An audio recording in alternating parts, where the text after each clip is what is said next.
Assalamu alaikum, chers frères et sœurs, et bienvenue pour cette nouvelle vidéo. Aujourd'hui, nous allons nous poser une question très importante. Allah subhanahu wa ta'ala t'a-t-il déjà déçu? Pose-toi cette question, juste un instant. As-tu déjà été abandonné par celui qui t'a tout donné, dès le premier souffle que tu as pris sur cette terre? Allah subhanahu wa ta'ala t'a créé à partir de rien. Il y a eu un temps, dit Allah, où tu n'étais même pas en existence, où tu n'étais même pas mentionné dans l'histoire. Tu n'étais rien, et pourtant, Allah a rendu cela possible. Il t'a accueilli dans ce monde. Tu avais des mains, mais tu ne pouvais pas saisir. Tu avais des jambes, mais tu ne pouvais pas marcher. Tu avais une bouche, mais tu ne pouvais pas manger. Qui t'a pourvu?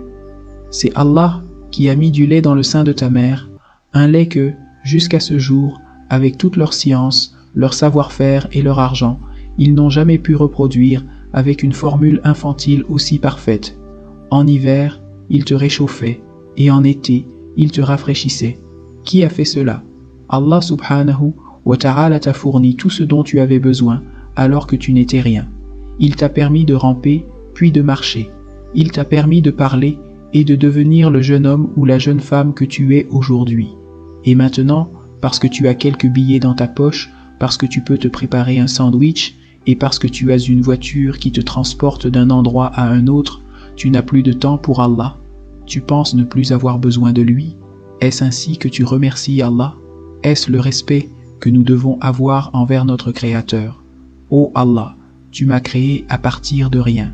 Tu m'as introduit dans ce monde. Tu m'as donné tant de bienfaits, tant de bénédictions.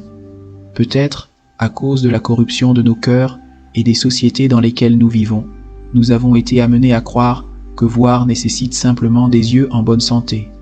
Non, tu te trompes. Il y a des millions de personnes qui ont des yeux, mais qui ne peuvent pas voir. C'est Allah qui te permet de voir, et non pas tes yeux. Beaucoup d'entre nous pensent que pour marcher, il faut des jambes. Non, tu te trompes encore une fois. Il y a des millions de personnes dans le monde qui ont des jambes, mais qui ne peuvent pas marcher. C'est Allah qui te permet de marcher. Et pour entendre, tu crois qu'il faut des oreilles? Encore une fois, tu as tort, car il y a des millions de personnes qui ont des oreilles, mais qui ne peuvent pas entendre. C'est Allah subhanahu wa ta'ala qui te permet d'entendre. Tellement de choses qu'Allah nous a données, et pourtant, il reste de l'arrogance dans nos cœurs envers lui, toujours trop fiers, trop occupés. Qu'est-ce qui t'a éloigné d'Allah, mes frères et sœurs? Ta voiture, ton argent, ton business, et pourtant, malgré tout cela, subhanallah, il ne te laisse toujours pas tomber. Chaque battement de ton cœur, chaque battement cherche la permission d'Allah, et Allah la lui accorde. Allah a-t-il déjà dit non?